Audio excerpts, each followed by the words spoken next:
question. Madame Goulet-Millon, moi je voulais revenir sur cette attractivité qui est au cœur, on l'a dit, finalement, de la filière pour pouvoir recruter.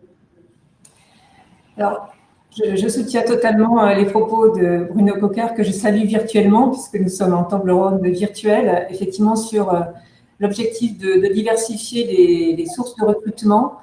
Et effectivement, notre sujet, c'est bien de pourvoir nos emplois. Et on l'a dit, c'est une filière qui doit être attractive parce qu'au cœur des enjeux de la transformation, une industrie donc de production d'électricité qui doit rester décarbonée et renouvelable, donc avec l'ensemble de nos entreprises, et aussi pour pouvoir à ces nouveaux usages et une électrification croissante de ces usages dans la trajectoire bas carbone dans laquelle est engagé notre pays.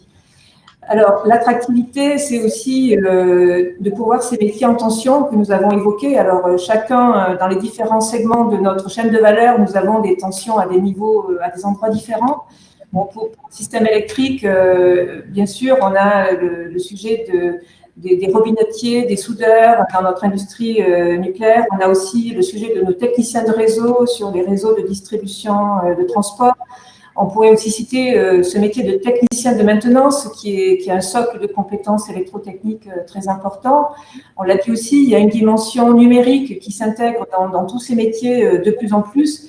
Je pourrais aussi citer les installateurs de panneaux photovoltaïques. Voilà, donc je ne vais pas être exhaustive, mais pour attirer donc sur ces métiers en tension et montrer aussi qu'il y a des parcours professionnels autour de ces différents métiers attractifs.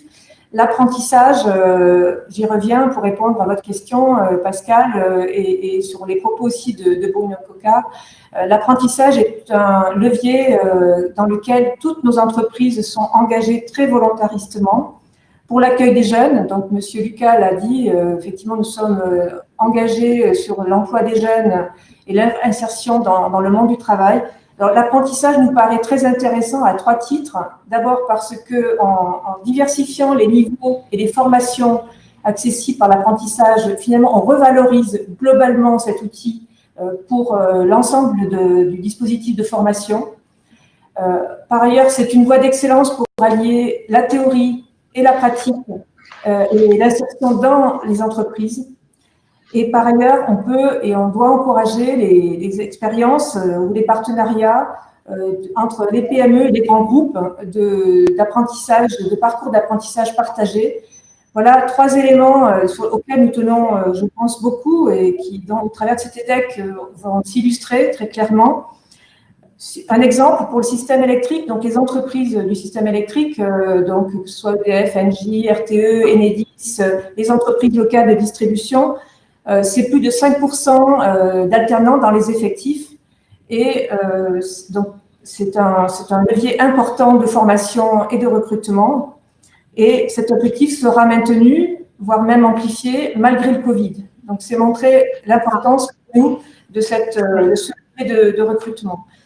Voilà, donc l'apprentissage, maintenant aussi très important dans les premiers travaux que nous avons conduits, nous avons identifié ces métiers en tension pour l'ensemble des segments de la filière et nous avons un travail à poursuivre tous ensemble dans la recherche de solutions communes pour attirer sur nos métiers. Et il n'y a pas de raison qu'on ne puisse pas le faire au regard de l'importance et de l'intérêt des transformations sociétales qui sont induites par les transformations structurelles de notre secteur sur toute la chaîne de valeur. Donc, nous avons un travail à conduire avec les OPCO, ça a été dit tout à l'heure, oui. Et également les organismes de formation initiale continuent ce travail en mode collectif pour faire connaître nos besoins et recueillir les fonds qui vont bien sur les bons profils qui nous intéressent. Et puis aussi pour mutualiser ce qui peut l'être, parce qu'en effet, sur tous ces segments de filière, on a un socle de compétences techniques en commun, on a la dimension numérique. Et effectivement, si on arrive à parler un langage commun, et c'est ça l'objectif sur les domaines de compétences, c'est un travail qui a été aussi conduit dans le cadre de cet EDEC, nous pourrons avoir plus facilement des formations communes, mutualiser des formations et ainsi optimiser aussi globalement et la qualité et le coût de la formation de cette transformation.